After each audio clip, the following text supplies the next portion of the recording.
Hey Heal Squad, welcome back to our second episode in the group chat. So if you're new here, welcome to Heal the New Sex, where we discuss all things healing, self-love, and relationships. My name is Cynthia, and launched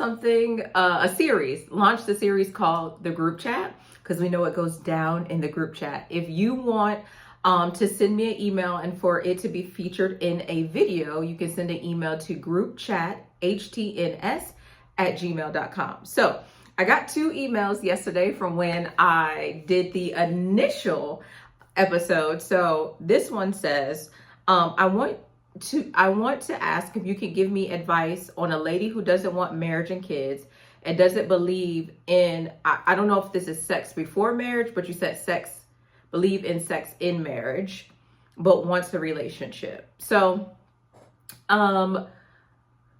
because, and I don't know if this is for you or if this is like a friend who told you this is what they desire. I think it would be very hard for a healthy, emotionally intelligent man to agree to a type of situation like this. And what I mean by that is, as far as wanting a relationship, in relationship, we are vulnerable. And in relationships, we are emotionally and physically available. And the more vulnerable we are, the more we're building safety and trust in a relationship, then I believe a healthy man is going to want to have sex. I also think, like, unless it's a platonic friendship, and I do believe that platonic friendships are possibly between a man and a woman, but since the word relationship was here, I don't believe a man would necessarily agree to something like that long term.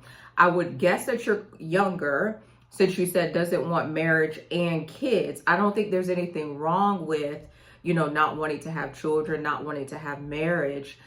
But I think you have to question, to me, if this is something you desire as a therapist, specifically a trauma therapist. To me, it sends off alarms that there may be issues with intimacy. Now, there's intimacy with others and there's intimacy with self. And so to me, this would say that you don't want intimacy, the sex part, right? When I hear,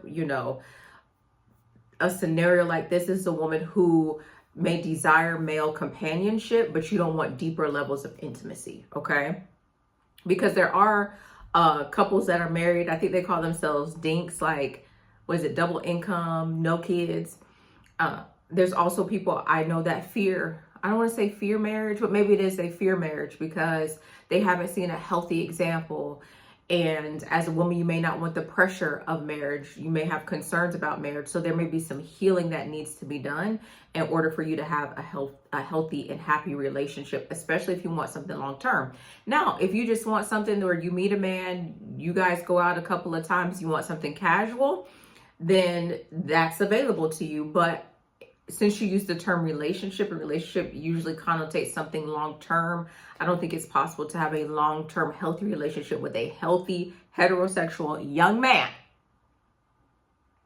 and he not want to be intimate with you, and not just sex, but I said sex because you mentioned that, but not to hug and kiss you and wrap his arms around you. And because intimacy, sex is a part of intimacy, but there's different levels of intimacy before you even get to sex. There's a book, I think it's titled The 7 Levels of Intimacy.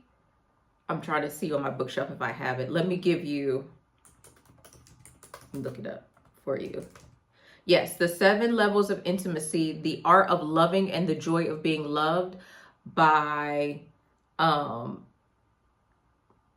Matthew Kelly. And I read that book some years ago. So I would encourage you or anyone else watching this video, if you want to learn more about intimacy, to read that book. It was an easy read when I read it. Some books are very scientific. That book wasn't. Okay.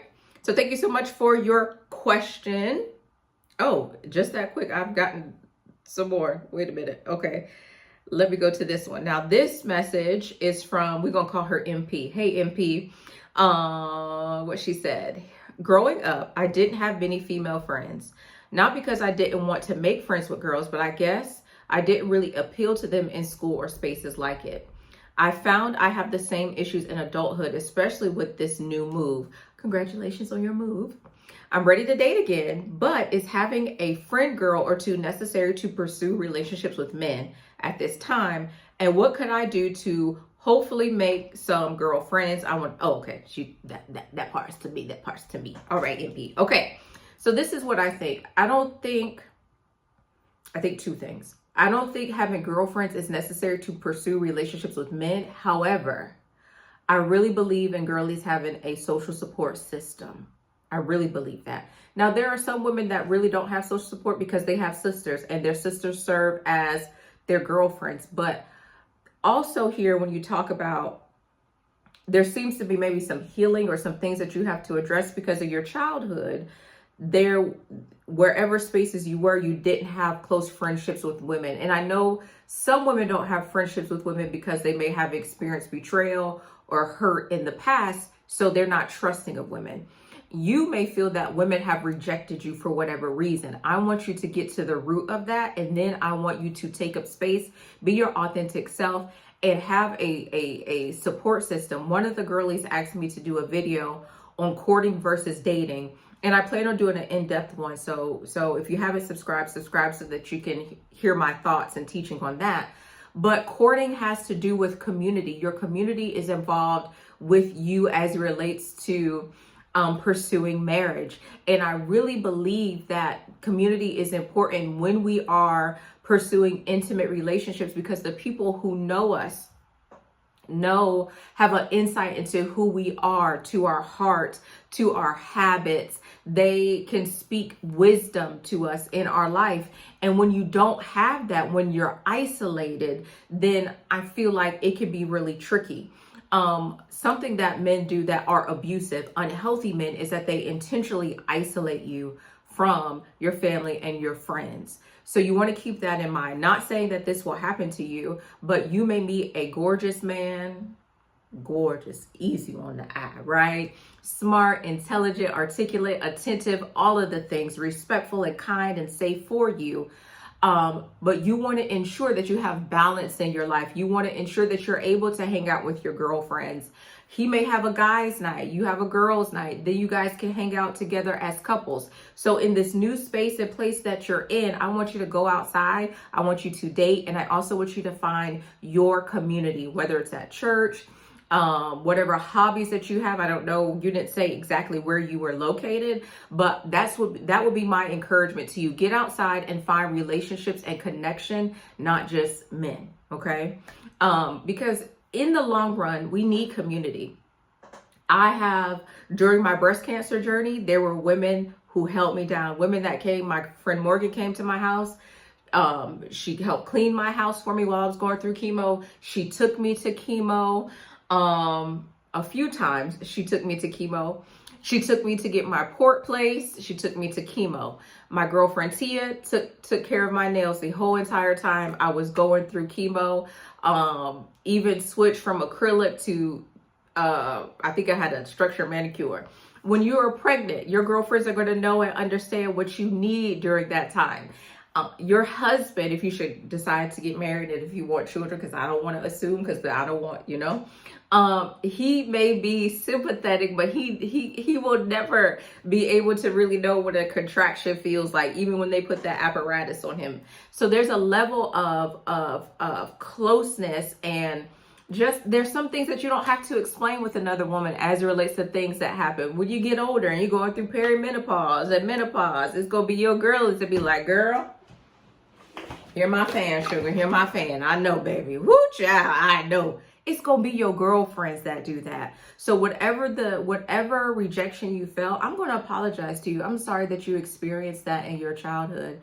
I'm sorry that they didn't understand and see all the greatness that you are, but I hope in this new season that the Lord will send you the people that are going to love and adore you, whether they are your girlfriends. And I pray, I don't know if you have sisters, but I pray that these women that come in your life are like the sisters that you have never had. And I pray that this man is everything. You understand? Everything that you are looking for, and that you deserve. And I pray that you guys are suitable, because I'm going to do a teaching on that as well. Okay? All right. Thank you so much, MP. Okay, I'm going to skip that one because that one's a little long. All right.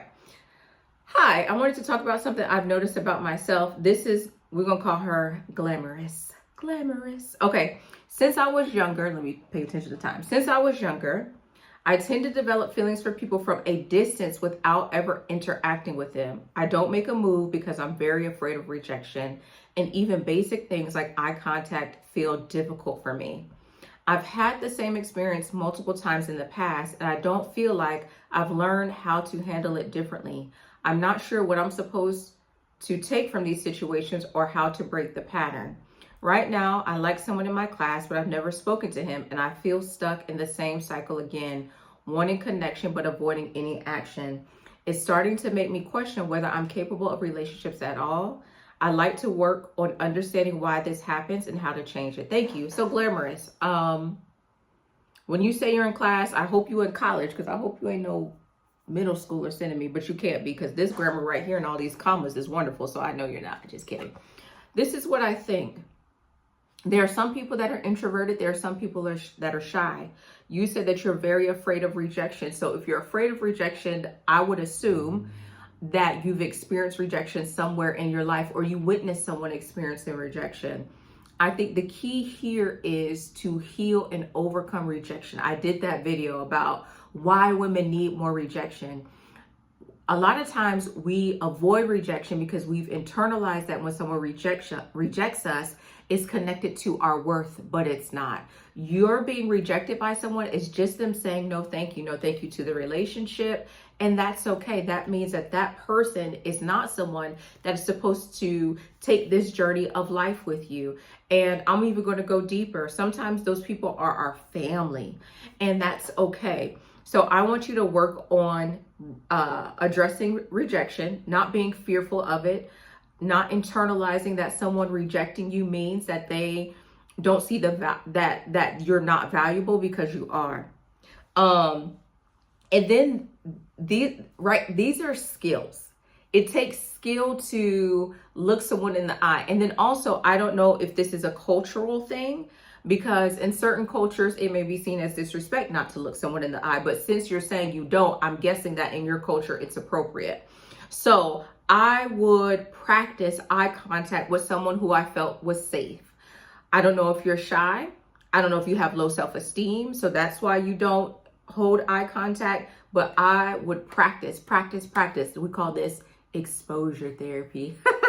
For the girlies, I'm not gonna date. This is another mechanism of exposure therapy, to practice the things that make you feel uncomfortable. It could be as simple as, you're like, Smithia, I don't like my arms. Then you start wearing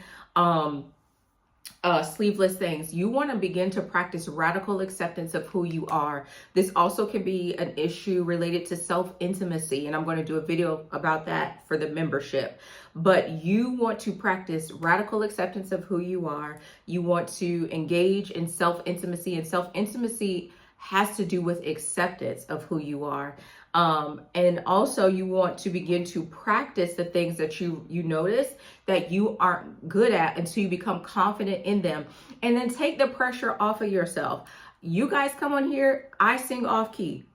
It is what it is. I snort when I snort when I laugh. I am very goofy. I really am. That's who I am. I've accepted that as who I am. And so there's also some acceptance that you have to give to yourself.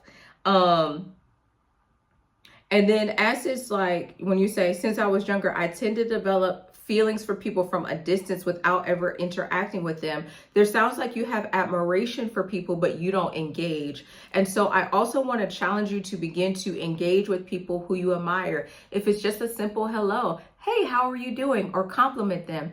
Oh my gosh, I just love, oh, what is it? Oh, you got the new Mac Neo?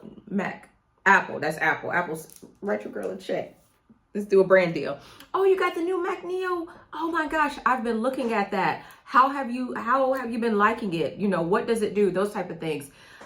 Everyone is a human being. We all have our shortcomings. We all have issues. We all have flaws. Even the person that shows up as the most perfect, you feel like she is that girl or he is him. He's Timothy. We all have issues. And How someone shows up is not always a true indication on how they feel about themselves. So you may be also judging yourself and them and maybe feel like you can't have a relationship with them, which is the farthest from the truth. So I'm going to encourage you to go outside, to start having conversations, to say hello, and then see how it builds from there. Now,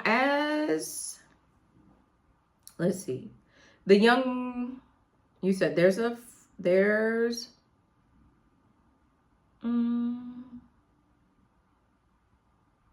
right now I'm in class. You said right now I like someone in class, but I've never spoken to him and I feel stuck in the same cycle again. Go speak to him. Good morning. When you walk in and he's there. Now, and like, for instance, I don't know where you are, but I'm in the South. Okay. When you walk in the room and there are people in there, you're supposed to say good morning. Good morning, good evening, hello. You won't just walk in a room and don't speak. Okay. Because you may say, Cynthia, I can't go in the room and speak to him. Go in the room, speak to everybody. Sit next to him. I don't know if it's assigned seating or whatever. Sit next to him or close in his proximity. Put yourself close in his proximity, and then practice. This may seem like a lot. And I'm going to tell you this, ignore the girlies down below, like, don't do that. Don't do that. You go get hurt. No, right now you're practicing. Don't make this more than it is. All you're doing is practicing with the person who you're interested in. Basic social skills. Hello, how are you? That's good. Oh my gosh, was that assignment hard for you? I had a difficult time. Or you get the opportunity to really observe him up close. That would be my advice. It doesn't have to turn out to be anything romantic. And I'm not sure if you want something romantic or you just admire him because he's brilliant. Okay? So I hope that helps. Glamorous. I love your name. I hope that helps. Be sure, if you want to be featured in the episode of the group chat, to send me an email to groupchathtns@gmail.com. This is Heal the New Sexy. My name is Cynthia.